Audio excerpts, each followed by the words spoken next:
against yourself to reach the pinnacle, which is 93.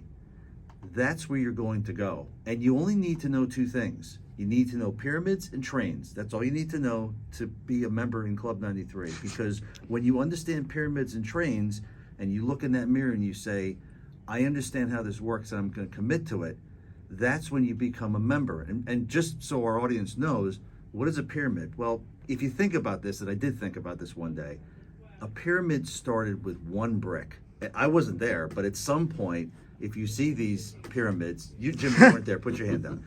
If you see the pyramids in real life or in pictures, at some point, one person put one brick down, and they repeated that 1 million, 2 million, 3 million times.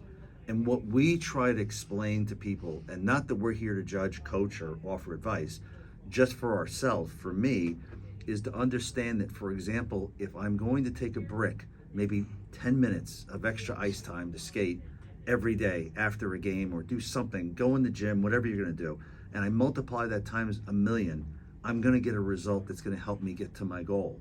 And then they say, well, what does the train have to do with it? Well, the train is really what we're also about, which is the second component, which is you have to understand the way a train works. The engine pulls the train.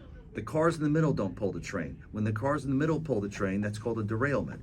And when the caboose pulls the train, you're going backwards. So you need to understand, if the mind is the engine and the caboose is the body's going to go only where the mind takes it. So now we know we can build one brick at a time. We know the mind is going to drive us. And that's what the whole mantra of Club 93 is about. We want to put people in a position where they understand you can do this. We want to lift. And you talked, Matt, you talked about taking away limits, and you said to accept people and to accept all these different ideologies and different groups of people. What we're doing is we're actually doing that same thing. We're saying we want to eliminate all the reverse ideologies that you're too old, you can't do this, you can't do that. And you talk about music with your dad. That's very prevalent with musicians. Musicians never want to stop. They never retire. There's no such thing in music as retirement. When you retire, you're dead.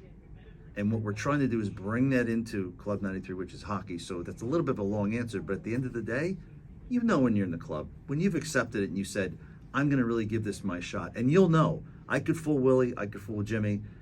I'll know. And that's what it's all about.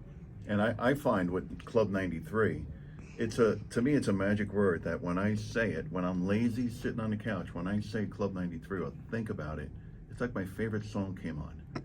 When your favorite song comes on, you got to do a little dance, you got to get some movement, and it just gets you up and it makes you move, and you got to do something positive and forward. So